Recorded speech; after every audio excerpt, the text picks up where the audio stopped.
all in all these petitions in question crops up once again whether the proceeding in the suit should be stayed under section 133 of the Karnataka Land Reform Act. The act foresought when a plea is taken by a party litigant that he is a tenant of the land in question, even though the court in the said suit is not called upon to decide any of the issues that are buried from the jurisdiction of the civil court under section 133 in CRPC.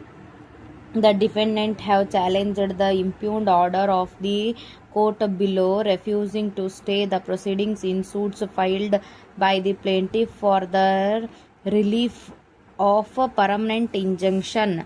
In CRPC, the challenge is to the order of the court below refusing to stay the proceedings in suit filed by plaintiffs for profession of the suit property. I have heard the learned counsel appearing on the both sides in all these petitions. Some of the counsel appearing for the parties draw attention to the fact that similar matters in CRPC have been referred to division bench by the learned single judge of this court, and this matter also may be referred to the division bench for decision. But having heard these revision for some time, I find that in the light of the decision in Thomas Anthony versus Workry touching the point in issue in these revision, there is no need for referring these revision to a division bench for determination. The learned single judge thought it fit to refer the matter to a division bench in the light of the conflicting views expressed in two decisions of this court, vice versa.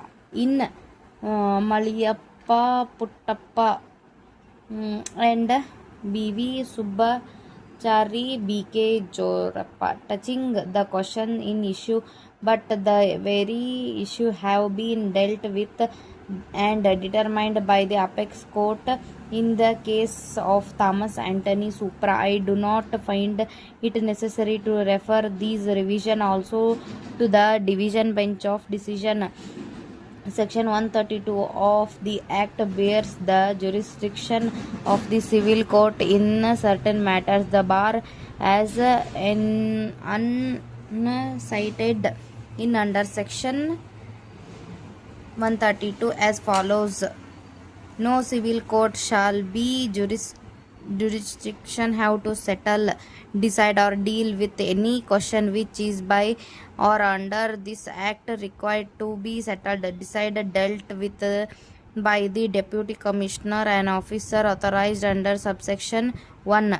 The assistant commissioner prescribed authority under section 83. The tribunal, Tahsildar and Karnataka appellant tribunal or the state government in exercise of their powers of control. Certain questions which are required to be exclusively decided by the tribunal are stipulated under section 133 of this act.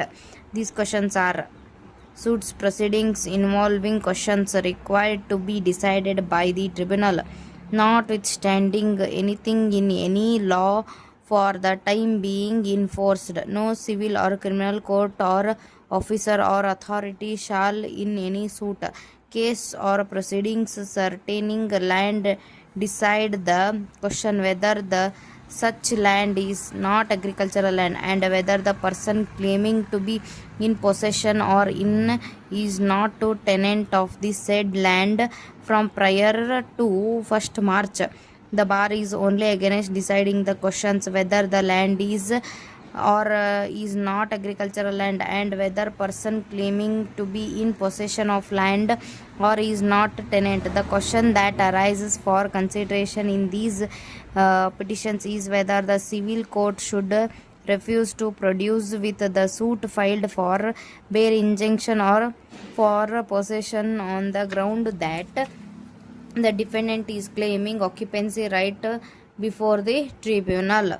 The jurisdiction to decide a suit filed for permanent injunction or for possession without a doubt vests in the civil court. Such a dispute cannot be adjudicated upon by the tribunal or any other officer authorized by the state government.